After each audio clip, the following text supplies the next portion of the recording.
আজকে কাজ করতে গিয়ে আমাদের সাথে কি ভয়াবহ দুর্ঘটনা ঘটেছিল তা আপনারা ভিডিওর মাধ্যমেই জানতে পারবেন। তো শেষ পর্যন্ত ভিডিওটা দেখার অনুরোধ রইল। আসসালামু আলাইকুম, আশা করি সবাই ভালো আছেন। আলহামদুলিল্লাহ, আমি আল্লাহর রহমতে ভালো আছি। তো সকাল সকাল আমরা একটা গাড়িকে কল দিই, গাড়িকে কল দেওয়ার পর গাড়ি আসে, গাড়ি আসার পর আমরা বস্তা মিটার আমরা মানুষ যে যাব তারা সবাই রওনা হয়ে গাড়িতে চলে আসি। তো গাড়ির মতোই চলতেছে। তো অনেকটা পথ যাওয়ার পরে আর রাস্তার অবস্থা খুবই খারাপ, যার জন্য গাড়ি আর ভিতরে যাওয়া পসিবল হয়নি, ওইখানেই গাড়ি আটকে পড়ে। তারপর আমরা সবাই ওই আমাদের জিনিসপত্র নিয়ে পায়ে হেঁটে যাচ্ছি আমাদের কাজে, যেখানে আমরা কাজে যাব সেখানেই। তো সেখানে যাওয়ার পর আমরা মানে নির্দিষ্ট কাজ অনুযায়ী আমরা কাজ করতেছিলাম। তো অনেকটা কাজ করার পর আমরা একটু মানে অনেক ক্লান্ত হয়ে পড়ি, তার জন্য একটু বিশ্রাম নেই। তো একটু সময় বসেছিলাম, বসে থাকার পর আমরা আবারও কাজে লেগে পড়ি। আর হঠাৎ করেই চলে আসে মেঘ, এমন বৃষ্টি শুরু হয়, বৃষ্টি আর থামায় না। এই সকাল থেকে ওই সন্ধ্যা পর্যন্ত এমন মানে বৃষ্টি হচ্ছে, আমরা ওইখানেই আটকে পড়েছিলাম।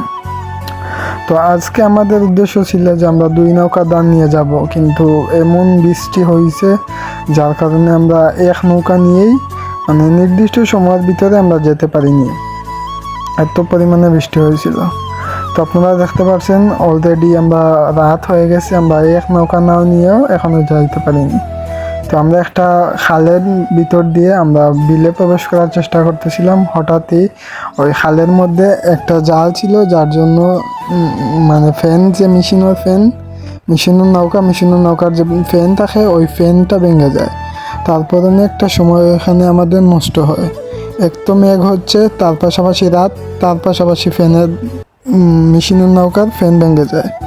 তো অনেকটা পথ আবার সময় লেগে যায়, যার কারণে আমরা অনেক ভয় পেয়ে গেছিলাম যে আমরা আসলে ওই নির্দিষ্ট জায়গায় পৌঁছাতে পারবো কিনা। আসলে আমাদের নির্দিষ্ট স্থান হচ্ছে গিয়ে আমরা যেখানে পৌঁছাতে চাই সেই জায়গা হচ্ছে গিয়া কটালপুর বাজার।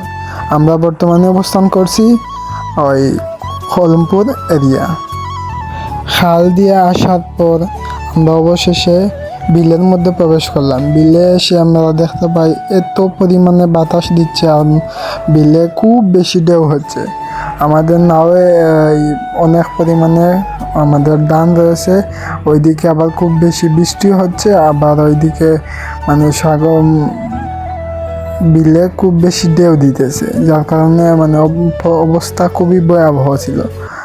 কী করবো, আমরা সবাই আল্লাহ আল্লাহ করতেছিলাম, যেহেতু আমরা সবাই মুসলমান ছিলাম, সবাই আল্লাহ আল্লাহ করতেছিলাম যে আমরা আল্লাহ যাতে আমাদেরকে নির্দিষ্ট ও স্থানে নিয়ে পৌঁছায়, ওইটার জন্যই দোয়া করতেছিলাম। তো একদিকে রাত হয়ে গেছে, আবার ওইদিকে আমাদের ইঞ্জিন নৌকায় কোনো লাইটের ব্যবস্থা নেই, যেহেতু আমরা ভেবেছিলাম যে দিনেই আমরা চলে আসবো, কিন্তু এমন একটা অবস্থা হয়েছে যার কারণে আমরা মানে একেবারে ফেসে গিয়েছিলাম, এমন একটা অবস্থা। তারপরে আল্লাহর রহমতে আমরা মানে খুবই মানে কষ্টের সাথে আসার পর ওই কটালপুর আসার পর তো ওইখানে একটা ওই বাঁধ আছে, ওই বাঁধে আমাদের নৌকা আটকে যায়। তো আমরা নেমে তারপর আবার ওইখানে খুবই কষ্ট করে দেন আবার ওই নির্দিষ্ট স্থানে আল্লাহর রহমতে পৌঁছাই। দেন ওইখানে পৌঁছানোর পর আমাদের গাড়ি ওয়েট করতেছিল, 3টা গাড়ি এসে ওইখানে ওয়েট করতেছিল। তার পাশাপাশি আমাদের নামে অনেকগুলো ধান ছিল, ধানের বস্তা ছিল। তো আমরা ওইদিকে গাড়িও রেডি ছিল, যার কারণে আমাদের বেশি একটা দেরি হয় না, রাত 10টার মতো বেজে গিয়েছিল। তারপরে আল্লাহর রহমতে আমরা ওই ধান নিয়ে বাজারে এসে পৌঁছাই এবং গাড়িতে লোড করি, দেন তারপর গাড়ি মিলে চলে যায়। তো এই পর্যন্ত ছিল আমার আজকের ভিডিও। সবাই ভালো থাকবেন, সুস্থ থাকবেন। আসসালামু আলাইকুম। আর সবার কাছে অনুরোধ রইল আপনারা 5 ওয়াক্ত নামাজ পড়বেন। আসসালামু আলাইকুম।